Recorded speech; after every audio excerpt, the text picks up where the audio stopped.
Assalamualaikum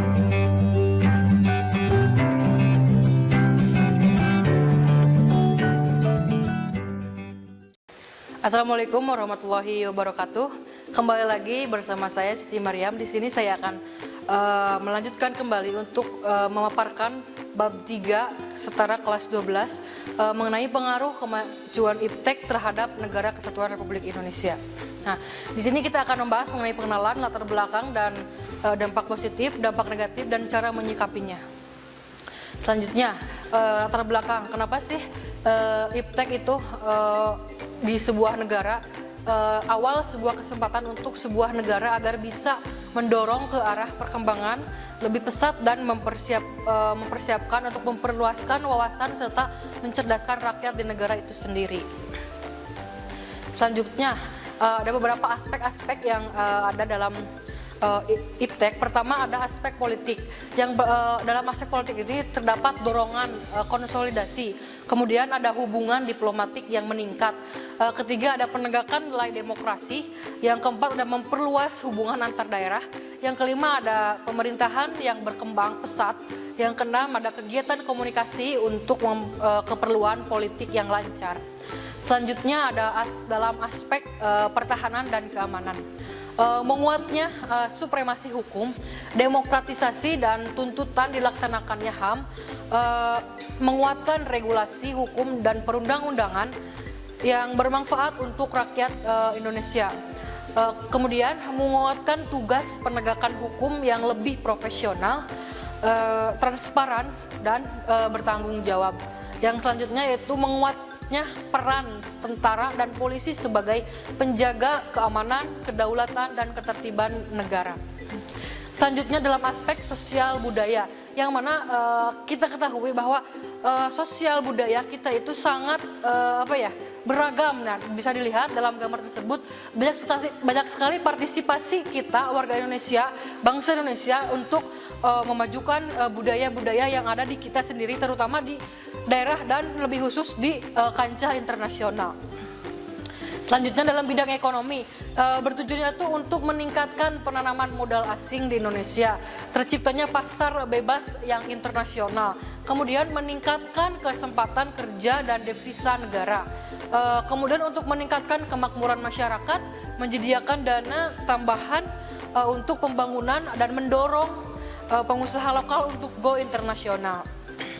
Nah, di sini ada proses perjalanan ekonomi di Indonesia yang pertama dari tahun 1990 sekian. Yang pertama yaitu berada di pasar lokal, yang kemudian melakukan kerjasama dalam negeri. Setelah itu melakukan kerjasama antar negeri dan terciptalah MEA atau Masyarakat Ekonomi ASEAN. Selanjutnya ada beberapa ancaman-ancaman yang ancaman-ancaman untuk kita ya, untuk negara Indonesia terhadap kemajuan iptek. Yang pertama ada ancaman teroris, yang mana kita ketahui bahwa terorisme itu sangat mengganggu ya, sangat jelas sekali mengganggu, bahwa itu dapat mengganggu sekali, dapat merusak moral bangsa dan bisa memusnahkan suatu ideologi pandangan suatu bangsa. Kemudian ada hedonisme yang merajalela. Kita ketahui kan akhir-akhir ini kemajuan pasar dan masyarakat ekonomi ASEAN itu sangat terbuka luas. Artinya bahwa kita bisa membeli barang-barang dari luar negeri secara cuma-cuma gitu ya, secara mudah, secara akses yang sangat mudah dengan berbagai macam platform penjualan seperti aplikasi-aplikasi perdagangan online gitu ya. Meningkatnya ekspor dan impor di sini banyak sekali ya, kebanyakan kita mengekspor gitu ya. Harusnya kita mengekspor ke luar negeri untuk barang-barang kualitas Indonesia dapat berekspor ke luar negeri. Tapi tidak banyak juga kalau kita mengimpor dari luar negeri. Kemudian ada di sini ada penyadapan, banyak sekali kasus-kasus penyadapan yang saat ini sedang terjadi seperti cybercrime dan itu dilakukan di dunia maya. Biasanya para penyadap atau hacker itu sangat mengganggu ya, terutama kalau sudah menyadap web atau situs resmi milik negara, pemerintah dan lembaga-lembaga yang sangat rentan gitu ya. Kemudian ada sikap yang individualis. Saat ini sejak era globalisasi ini, era modernisasi ini, masyarakat modern itu selalu mengedepankan sikap individualis atau tidak saling menolong, tidak mempererat silaturahmi, tidak bergotong royong. Itulah merupakan cerminan masyarakat kita saat ini yang bersikap individualis. Nah, di sini ada tanggung jawab kita dalam mengembangkan iptek atau ilmu pengetahuan dan teknologi.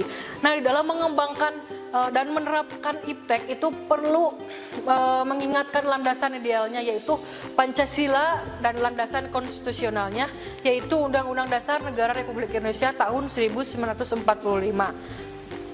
Nah, dunia ini berasal dari Tuhan yang Maha Kuasa menciptakan alam semesta untuk kemaslahatan hidup orang banyak tuh ya.